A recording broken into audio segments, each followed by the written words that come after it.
Hello, it is Thursday, May 26, 2022 at 5:48 p.m. Eastern Time. I think I got a sneeze here.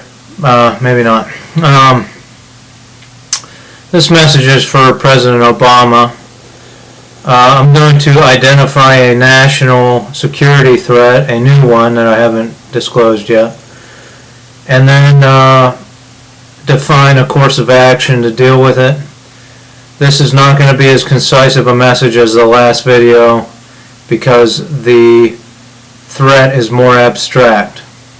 But overall, this is a good setting for me, rather than some intelligence agency or government agency bringing me in for an interrogation where I'm put on the spot and who knows what I'll say, what will come out, just a myriad of national security stuff. Sound pretty schizophrenic or whatever. This is better. I can sit in my home, talk about these things without pressure and adrenaline rushing through my body. So first, some housekeeping. I know I said I'm going to release the peace treaty, publish it publicly with the wrestling segment, wrestling match segment. We're going to move that back, and I'll tell you why. It has to do with Barack Obama coming to Pittsburgh 2 days ago to shoot a documentary or something. The setting for that documentary is an old school building that's now a residential condominium building. And of all the places that they could have chose to shoot that, it's in a building that two friends of me and Hillary, a couple, used to live there. I did some work on a piece of flooring in there. We visited many times in that building.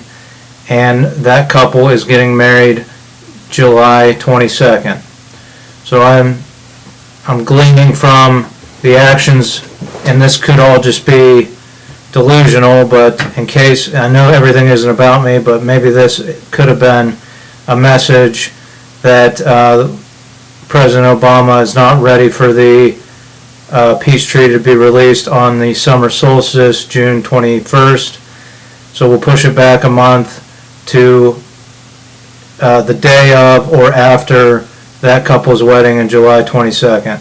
So that's when I'll publish it on my Mitch for Mayor website. So as a courtesy, we're doing that. So, and that's why I'm on the Barack Obama, who I'd love to partner with on many of my ideas, but I don't know if he really knows who I am.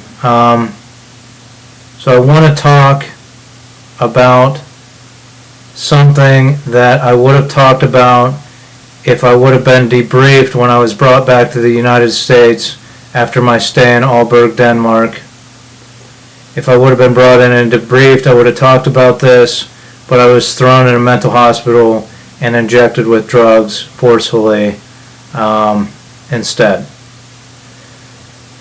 So it has to do with artificial intelligence.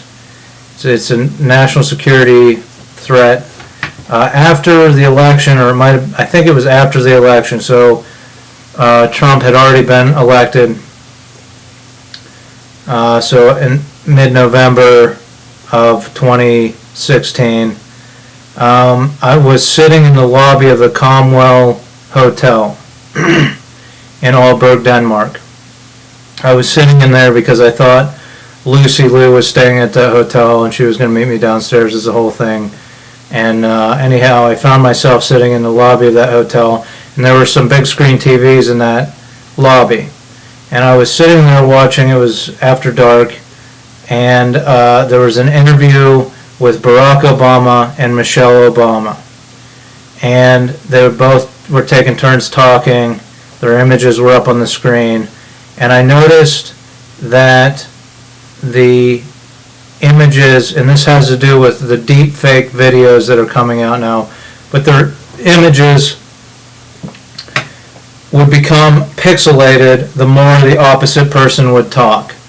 So as Michelle would talk, Barack Obama's face would become more pixelated, almost as the memory or the data that was being stored in his image was being depleted on Michelle Obama's voice and image. And then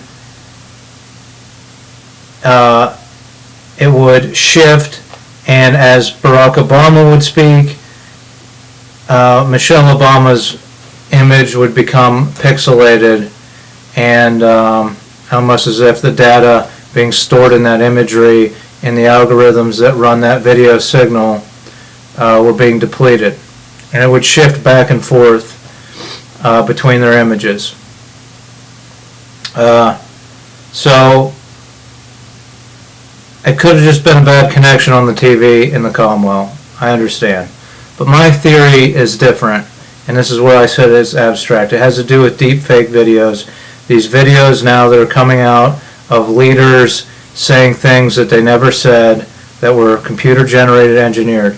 And my theory is that AI, artificial intelligence, has been designed by the CIA or other intelligence agencies using face recognition software and voice recognition software, and they've released, some entity has released a virus that feeds off of the memory capability of smart televisions. So we've connected all these smart televisions to the internet, and now there's gazillion times more memory functioning on broadcast television individually on individual sets. So this artificial intelligence virus creates in real time deep fake videos by embedding information in the imagery and voice of the leadership speaking.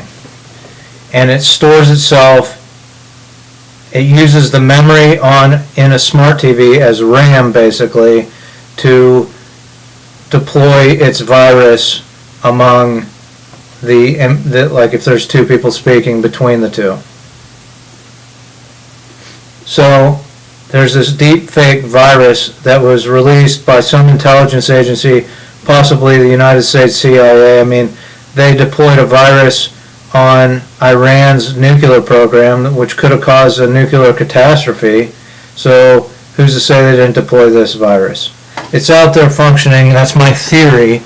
I witnessed it, and I would explain this theory to the proper authorities had I been debriefed. But it's a deep fake virus out there functioning all over the globe using individual smart television sets that can be individualized to say whatever.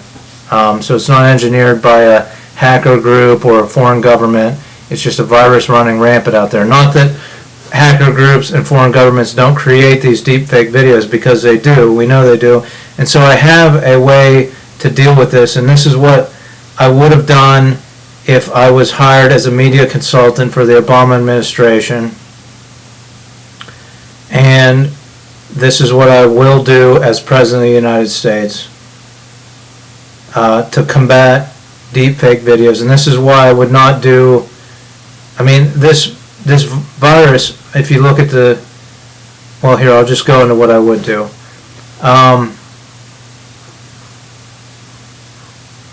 So as President of the United States, or as a media consultant for even the Biden administration, I believe you have to test and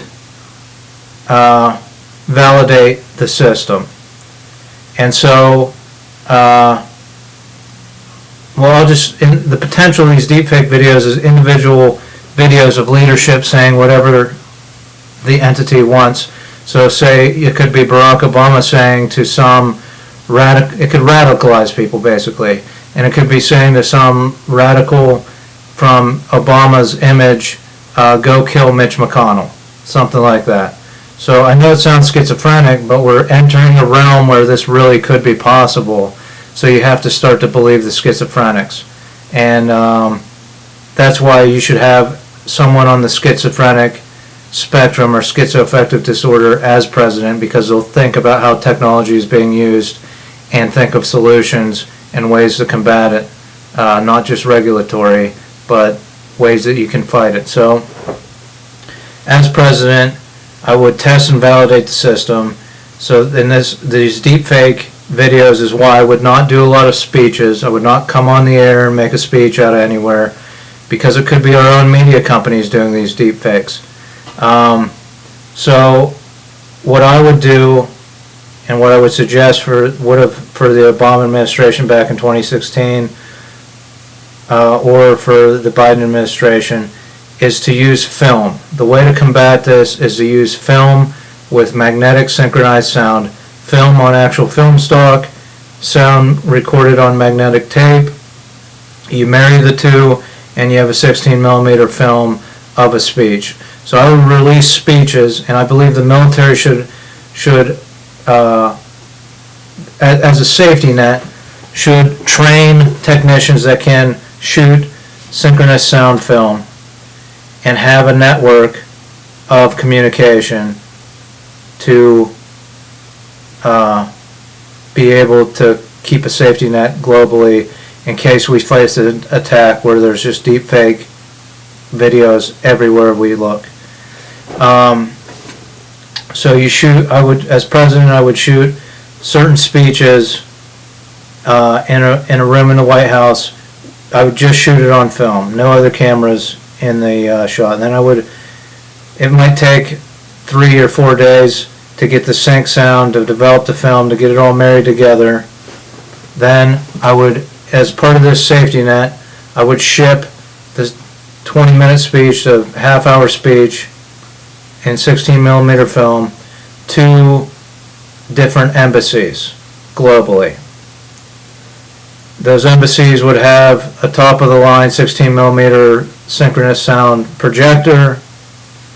They would invite members of the media from the country they're located in to come into a room in the embassy. The speech would be projected. The media affiliates could set up their cameras and capture the speech, and then they can release it through their mainstream media channels. We would also set up a hotline where people can call when they suspect that they've seen a deep fake video and confirm whether it's the actual information that the leader put out. So this is a big thing for all leadership globally, to be able to have this system in place that tests and validates the digital communication network. And that's what I would suggest for President Biden. I could be an expert in this regard. So that's what I'm saying, and that's what I would have did for the Obama administration. And maybe President Obama wants to see this peace treaty deployed, the non-lethal pistol duels and the wrestling matches, and maybe I talked about other leadership doing a wrestling match with me. Maybe President Obama would be a good sport and do the first wrestling match with me. We could discuss the terms of whoever wins, what we would accomplish with the winning match. And I said before that they would be televised. I've changed course on that. I forgot about my plan to deliver a film safety net. I mean, basically, people with these skills to develop film and marry sound to them, they're getting lost. They're going by the wayside, and we need to train a new generation that are capable of these things. I'm trained in it. I at least know the theory of marrying sound to film. I know how to record magnetic sound, and I know how to record on 16 millimeter film, 8 millimeter film, and develop it by hand. But this safety net, so if me and President Obama wrestling match, we can do it in a closed auditorium, no phones, and we can capture it on 16 millimeter film, then release it globally with maybe a 10-minute speech from each of us at the beginning, and this could be for other leadership too, and release it globally and have the military release it to raise money for this film safety net.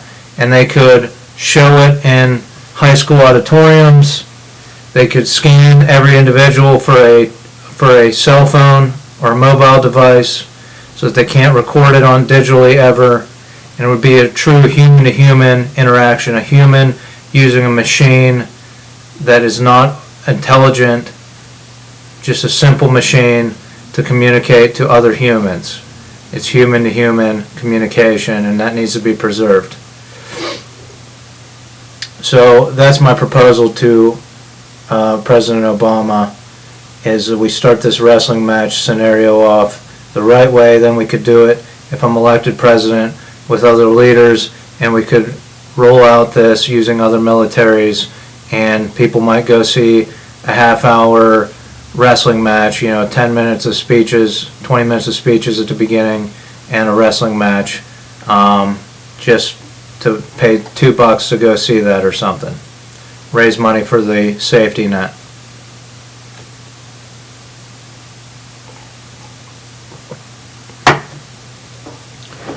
So the deepfake videos are a real national security threat. That is how I would address them as president or as a consultant for the president.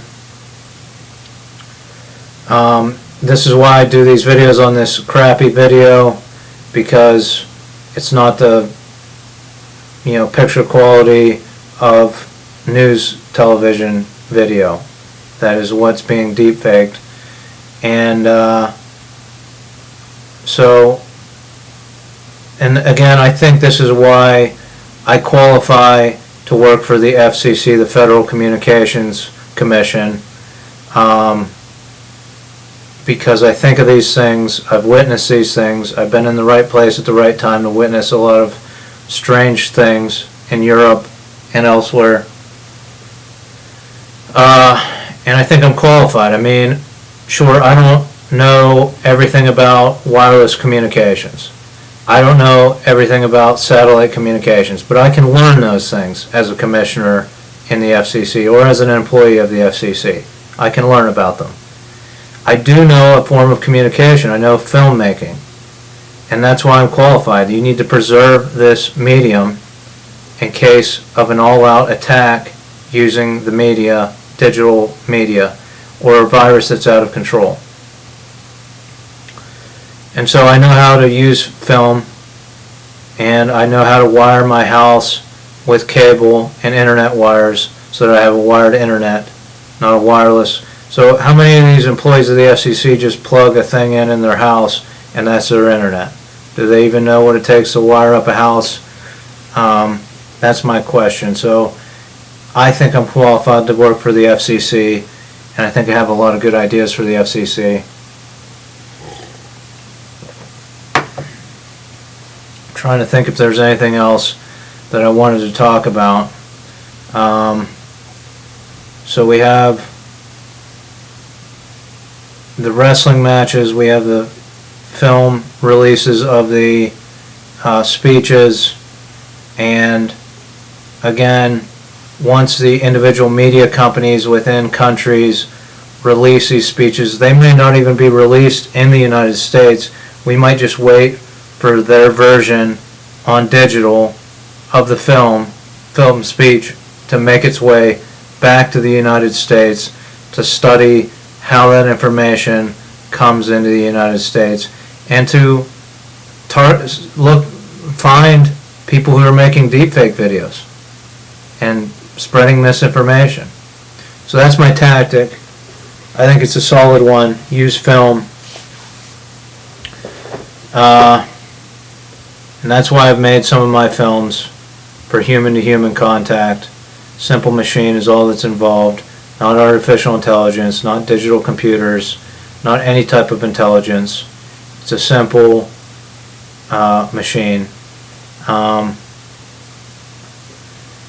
So yeah, I will try to put in the wrestling match clause into the peace treaty that's semi-published on my Plot M website under the CIA tab, which is invisible. I will try to put that in by the summer solstice, June 21st, but I will not officially publish for the wide public to see this peace treaty until after the wedding on July 22nd, as a courtesy to President Obama.